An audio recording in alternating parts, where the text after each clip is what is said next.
income overrides accountability for a lot of us as men, bro. Like we all know that, like, bro, there's a lot of grown men out here that would call a toddler big bro if he was making enough money, right? And it's always become like a race to the bottom where it's like, bro, the goal isn't to like become the best person you can be. The goal is to become so successful that you don't have to worry about being a good person. Why would I not give a shot to a person that makes $70,000 a year? I could put you on. Hell, I could even hire you. Come on, let's work together. We could do all of that. But as far as my man, because this is the thing, I refuse to give into a life where I start to feel like I can't have it all. That's where the insatiableness and the gluttony, because if you already have it all, why do you need a man to give you more? Like, that's the part of the conversation that I just cannot fully understand. And maybe it's not love that they want. Maybe it's not. And I believe, You know, they let money dictate everything they do. They value money more than they value humans. What up, though? This your boy Peanut, the People's Nut, the practitioner of life, giving helpful advice, and we back with another one, man. The world is finally healing. The girlies on the internet are starting to get it. A lot of them aren't. I'm really starting to have faith in humanity again. And I'm glad people are going outside and touching grass and logging offline. Because online will have your brain just cuckoo for Cocoa Puffs, man. But let's jump into this clip of this young lady finally understanding. Real man brings more than just money. He brings direction. He brings guidance. He brings leadership. He brings protection. But if all you're looking for is cash, you'll miss all of that. It's really only a lie if you believed it. Because you can look at their life and like reverse engineer it. If you see where they're at in life and that's not where you want to be, follow the habits that they did. And that would tell you what habits you need to do today so you don't end up like them later on. So it's not that they lied to you. They probably, what they always say, single women keep women single. So if you look at their lives and how they live, and you don't want to embody any of that bitterness, do the complete opposite of everything they did. So listen to them. They got good advice for you. But do the complete opposite of what they tell you to do. Don't follow any of that advice if that's not the life you want to live. Heterosexual relationship who's like, oh my God, I'm so grateful for like the fact that you want to get her the Hermes bag. Oh yeah, because she's not an ungrateful fucking bitch. You're gonna give her right, 4 times. Because you just are like, look at this, you know, here, look what else I can do. That Like, is the fuel. I mean, you could be a CEO or a garbage man. You could be 20 or you could be 80. Any heterosexual male, if you go, I can't open this jar, can you help me? We all go, oh, yes, I certainly can, and open the jar, and we feel like $1 million. You know why? Because we love that we can do that. So I don't know why anybody didn't figure that cheat code out. Like, the more entitled you act, the more you act like, well, I helped you build this, this is our money. The more you do that shit, The tighter we get. the more that I'm like, you know what? Take your half. See ya. I'll make more. Was alluding to is that you can get more from being a feminine woman and not an entitled brat from men if y'all just act right. But so many women have embodied this prostitute lifestyle and they just been on sprinkle TikTok and they just don't know how to really interact with men or what men want, because you can get so much more out of men from just being soft, feminine, and appreciative of anything a man does. I don't give, like, y'all just walk around with stank attitudes all the time now, and a lot of these women wonder why they're losing their life, because you have a mean spirit. Just like women can sense soft men or simps and everything, men can sense an evil, kind-spirited woman. Like, we really respond well to soft, non-entitled women. That makes us want to give her the world so much more.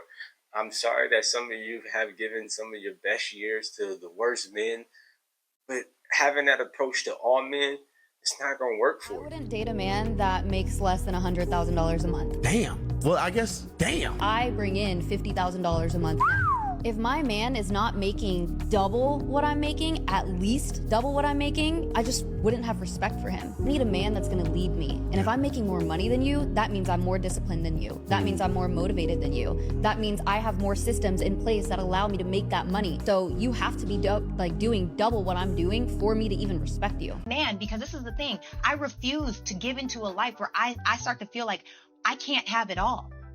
That's I don't where the believe that. insatiableness and the gluttony, because if you already have it all, why do you need a man to give you more? Like, that's the part of the conversation that I just cannot fully understand. And maybe it's not love that they want. Maybe It's not. These dating podcasts and all these so-called relationship experts like Sarah and all these other ones on the Tonight Show, it's like they are so disconnected from reality.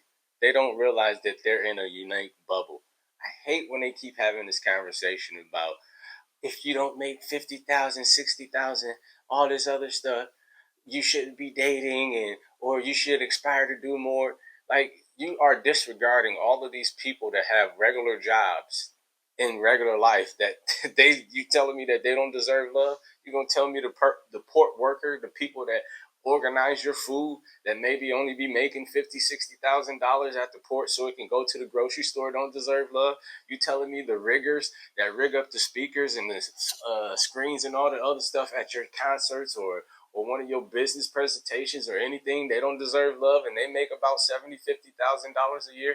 You're going to tell me a bank teller, somebody that you got to go get your money from, that they don't deserve love because they're not making it? Like, I hate these stupid conversations that we keep having on these dating podcasts and all this other stuff, because money does not make a man a leader.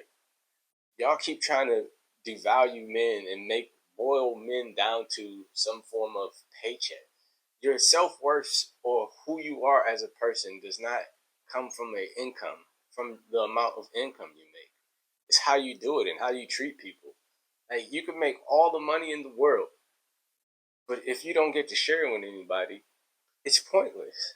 It really is pointless. So that's why I don't get why all these dating podcast people keep talking about high value this, high earning this. You got a lot of high earning people that's sad, miserable, because they spent too much time trying to accumulate material stuff and not building good relationships with good people. What's poppin', y'all? It's your girl Philly, and I'm back with another video. What you mean you don't want a man with a 9-to-5? He got to be an entrepreneur. He got to make 6 figures or more. Well, guess what? 16% of Americans are only making 100K to 146K a year. 16%. Wow. So I guess the other 86% of the women, we just going to be single. Fighting over that one. That's them 16% of men, we fighting over y'all. I guess. They fighting over y'all. I mean, I'm looking for somebody that's got a 9-to-5, that can maintain the household and still live comfortably. That's all I want. That's it. The hell out of here. He can.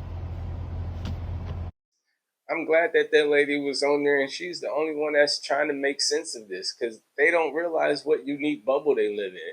And Ace, I don't even understand why people are still listening to Ace. He's already been outed as a pander, and he don't even do what he preach.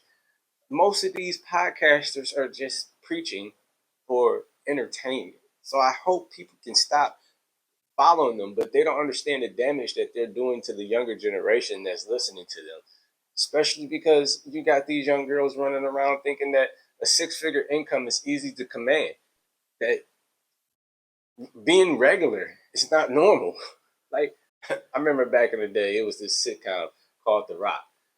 He was a garbage man, and he used to be so happy just being a regular man, going to work, taking care of his family. But now, fast forward in 2025, being normal or being regular is not enough, and you're putting so much pressure and anxiety on men to become these quote-unquote high-value men so fast. 500K. He's making 70K. He got a business plan. He got a vision. He's working towards that day in and day out. And you would have to look up at him on all the intangible. Does he get a chance?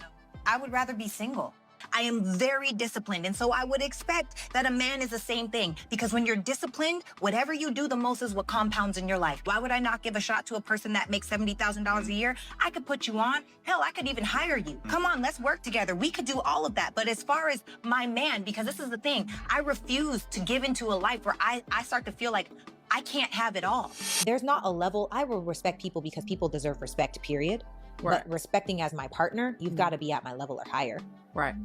For my partner. And not that I would give you respect, but that I would trust your lead. That's probably a better way to answer it. Right. Because if I'm ahead of you, I don't want to slow down for you to pass me up. Money makes me your leader. And some of that stuff take time. Most of those men that become who they are, it took them into their 40s, their 50s. But women are putting the pressure on these men to be rich and financially established by 23, 24, 25, and it don't make sense.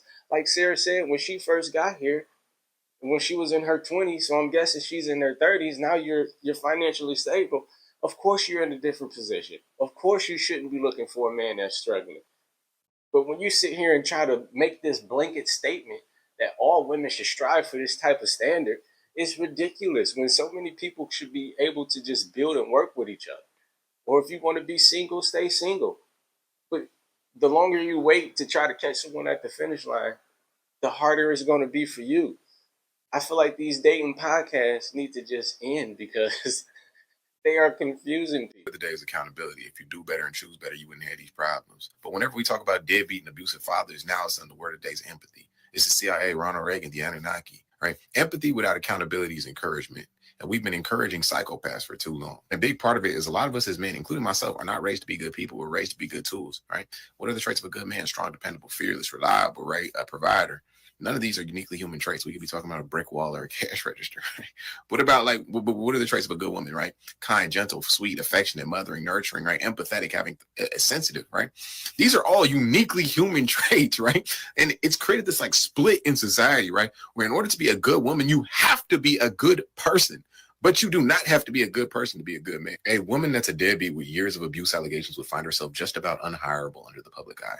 For men in the entertainment industry, that's a prerequisite. Some would say like a starter pack, right? Like that's how you end up in situations where like Dr. Dre's dancing on stage to Not Like Us, despite the fact that he has like a 20+ year history of abusing women. We kind of create a system where like income overrides accountability for a lot of us as men, bro. Like where we all know that like, bro, there's a lot of grown men out here that would call a toddler big bro if he was making enough money, right?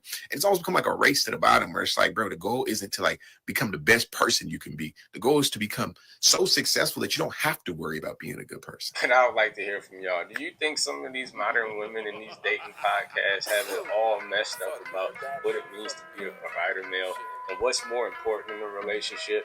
Or should these modern women continue to have the standards that they have and men should rise up to the occasion? Y'all let me know what you think in the comments down below. Until next time, this your boy Peanut the People's Nut. Peace.